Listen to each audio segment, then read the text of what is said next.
కదలని బొమ్మకి కథలు చెప్పటం, మారని మనుషులకి నీతులు చెప్పటం రెండు ఒక్కటి. ఓడిపోవటం తప్పు కాదు, ఓటమే అంతిమం అని ఆగిపోవటం తప్పు. ఎందుకంటే ఫుల్ స్టాప్ అంటే ముగింపు మాత్రమే కాదు, కొత్త వాక్యానికి ప్రారంభం కూడా. ఆనందం అంటే డబ్బులు, ఆస్తులు సంపాదించటం కాదు, మిమ్మల్ని ప్రతిరోజు గుర్తుపెట్టుకొని ప్రేమగా పలకరించే మనుషుల్ని సంపాదించుకోవటమే అసలైన ఆనందం. హద్దుకు మించి ఆశలు పెంచుకుంటే శక్తికి మించి కష్టాలు ఎదుర్కోవలసి వస్తుంది. ఎదిరించలేని మంచితనం, కాదనలేని మొహమాటం, క్షణానికి ఒకలా మారే మనసు, ఇవి చాలు, మీకు వేరే శత్రువులు అవసరం లేదు. హద్దుకు మించి ఆశలు పెంచుకుంటే శక్తికి మించి కష్టాలు ఎదుర్కోవలసి వస్తుంది. ఆరోగ్యాన్ని కాపాడే మందు చేదుగా ఉన్నట్లే, మంచి కాలం కావాలంటే గడ్డు కాలం దాటాల్సిందే.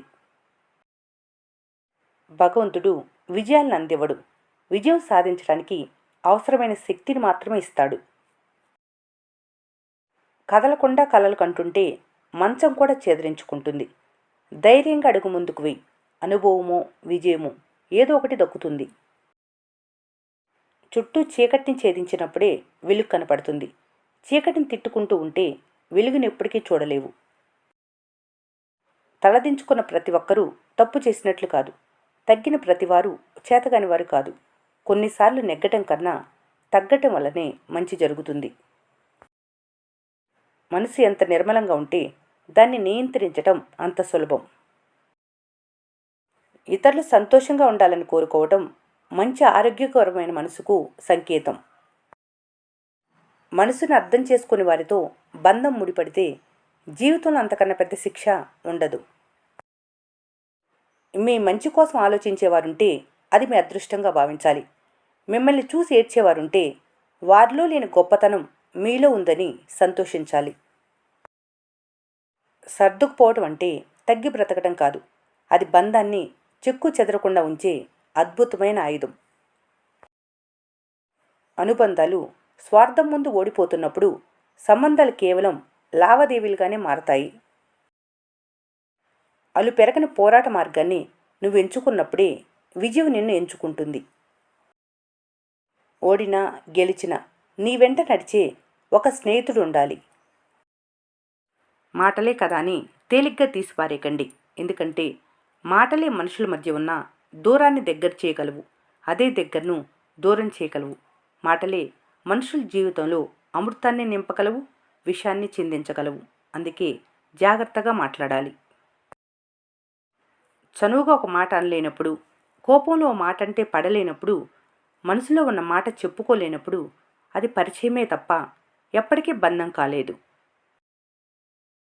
కోపంలో నీ నోటి నుంచి వచ్చే ప్రతి మాట నీ చేతులు నిప్పు కణిక లాంటిది. దాన్ని అవతల వాళ్ళ మీదకి విసురుదామనుకుంటావు, అది వారిని కాల్చదు, నీ నుండి వారిని దూరంగా పారిపోయేలా చేస్తుంది. ఈలోపు నీ చెయ్యి మాత్రం తప్పక కాలుతుంది. క్షమించు అనే పదం కొన్ని సందర్భాల్లో పనిచేయొచ్చేమో కానీ ఒకరి వద్ద నమ్మకం కోల్పోయినప్పుడు పనిచేయకపోవచ్చు. ఎందుకంటే క్షమించడం సులభమే కానీ మర్చిపోవడం కష్టం, తిరిగి నమ్మకం పొందటం అసాధ్యం. ఆశ మనిషిని బ్రతికిస్తుంది, ఇష్టం మనిషితో ఏదైనా చేయిస్తుంది, అవసరం మనిషికి అన్నీ నేర్పిస్తుంది. మీరు చేసే చిన్న సాయం వల్ల ఈ ప్రపంచం ఏమీ మారిపోదు, కానీ ఆ సాయం పొందిన వారి జీవితం ఖచ్చితంగా మారుతుంది. వారి జీవితంలో మీ స్థానం ప్రత్యేకంగా మిగులుతుంది. మూర్ఖత్వం అంటే నిజమేమిటో తెలిసి ఎదురుగా జరిగేదాన్ని చూస్తూ కూడా అబద్ధాన్ని నమ్మటం. ఆలోచించటం మానేసినప్పుడే బాధ కూడా మెల్లమెల్లగా నయం అవ్వటం ప్రారంభమవుతుంది. ముఖంపై చిరునవ్వు ఉండాలి, గుండెలో ప్రేమ ఉండాలి, మనసులో మంచి ఆలోచన ఉండాలి.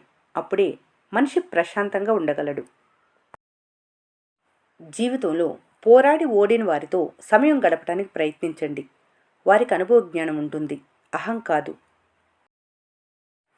గర్జించటం ద్వారా వేట సాధ్యం కాదని సింహానికి తెలుసు కాబట్టే అనుభవం సింగానికి మౌనంగా మాటువేసి ఉండటం నేర్పింది. చుట్టూ చీకటిని ఛేదించినప్పుడే వెలుగు కనపడుతుంది. చీకటిని తిట్టుకుంటూ ఉంటే వెలుగునెప్పటికీ చూడలేవు. మీరు సంపాదించేది బాగా జీవించటానికి, అంతేకాని ఒత్తిడిలో మిమ్మల్ని మీరు చంపుకోవటానికి కాదు. గడియారాన్ని బాగు చేయడానికి షాపులు ఉన్నాయి, కానీ మీ సమయాన్ని మీరే ఉన్నతంగా చేసుకోవాలి. తేనెటీగ పూల నుంచి మకరందాన్ని ఎలాగైతే ఆస్వాదిస్తూ స్వీకరిస్తుందో, మీరు చేసే పనిని అలాగే ఆస్వాదిస్తూ పూర్తి చేస్తే ఖచ్చితంగా మంచి ఫలితం దక్కుతుంది. మీ సమయాన్ని మీ ఎదుగుదలకు కేటాయించండి. అప్పుడు ఇతరులను విమర్శించడానికి మీకు సమయమే ఉండదు. వైఫల్యం అంటే ప్రయత్నించడానికి ధైర్యం లేకపోవటమే. గతానికి బానిసగా మారకండి. భవిష్యత్తుకు శిల్పంగా ఉండండి. వర్తమానాన్ని ఆస్వాదించండి. నిజాలు మరుగున పడతాయి, పుకార్లు షికార్లు చేస్తాయి. జరిగింది ఒకటైతే మరో విధంగా ప్రచారం చేసే మనుషుల మధ్య బ్రతుకుతున్నారు. ప్రతి మాట విలువైంది. 10 మంది మంచి కోరి చేసే ప్రతి పని అందమైనది. జీవితం ఒక ప్రయాణం. మీరు ఇతరుల తప్పులు మరియు మంచి పనుల నుండి నేర్చుకుంటే మీ ప్రయాణం అర్థవంతమవుతుంది. సమయం, నమ్మకం మరియు గౌరవం అనేవి ఎగిరిపోతే తిరిగి రాని పక్షుల్లాంటివి. అందం కన్నా మనిషికి మాట తీరే ప్రధానం. తీయనైన మాటలతో కటిక విషయాన్నైనా అమ్మొచ్చేమో, కానీ కట్టువైన మాటలతో తీయని తేనెను కూడా అమ్మలేరు. ఆనందం అంటే ఏ లోటు లేకపోవటం కాదు, లోటుపాట్లకు అతీతంగా ఉండగలగటం. ఓటమిని అంగీకరించే ధైర్యం, గెలవాలనే దృఢ సంకల్పం ఉంటే ఎలాంటి లక్ష్యమైనా సాధ్యమే. గాలికి ఎదురు నిలబట్టం ఎంత ప్రమాదమో, గాలి మాటలు మోసేవారితో సాంగత్యం అంతకన్నా ప్రమాదం. ప్రజలు తమ విధులను మర్చిపోతారు, కానీ వారి హక్కులను గుర్తుంచుకుంటారు. కలుపు మొక్క పెరిగినంత త్వరగా తులసి మొక్క పెరగదు. అలాగే అవినీతిపరుడు ఎదిగినంత త్వరగా నిజాయితీపరుడు ఎదగడు. నీకు నేను ఉన్నాను వినటానికి చిన్న మాటే, అయినా చెప్పాల్సిన సమయంలో చెప్పాల్సిన వారికి చెబితే అది ఇచ్చే ధైర్యం కొండంతా. నువ్వు నీ సొంత కాళ్ళపై నిలబడి ఉన్నా కొంచెం ఇతరులను గౌరవించడం కూడా నేర్చుకోవాలి. ఎందుకంటే నువ్వు మరణించిన తర్వాత నీ సొంత కాళ్ళతో శ్మశానానికి చేరుకోలేవు. పుస్తకంలో రాయలేని అక్షరాలే సంతోషాలు. ఎంత రాసినా మిగిలుండేవే బాధలు. జీవితాన్ని గొప్పగా ఊహించుకుంటూ బ్రతికేవారి కన్నా ఉన్న జీవితాన్ని గొప్పగా మార్చుకునేవారు ఎప్పుడూ సంతోషంగా ఉంటారు. నిజం నీతిగా ఒంటరవుతుంది. అబద్ధం నమ్మిస్తూ నటిస్తూ దగ్గరే మోసం చేస్తుంది. అదుపు తప్పు కింద పడితే ఆదుకోదు లోకం. అలసిపోయి కన్ను మూస్తే ఆపలేదు బంధం. దారిలోన్న చీకటైతే తోడు రాదు నీడ. జారిపోయి దూరమైతే చేరుకోదు ప్రేమ. అందుకే నిన్నే నమ్ముకోవాలి. కనిపించే నిజాల కన్నా వినిపించే అబద్ధాలకే విలువెక్కువ. ఈ వీడియో మీకు నచ్చినట్లయితే మన స్నేహ ఛానల్ని లైక్ చేయండి, సబ్స్క్రైబ్ చేసుకోవడం మర్చిపోకండి. Thanks for watching.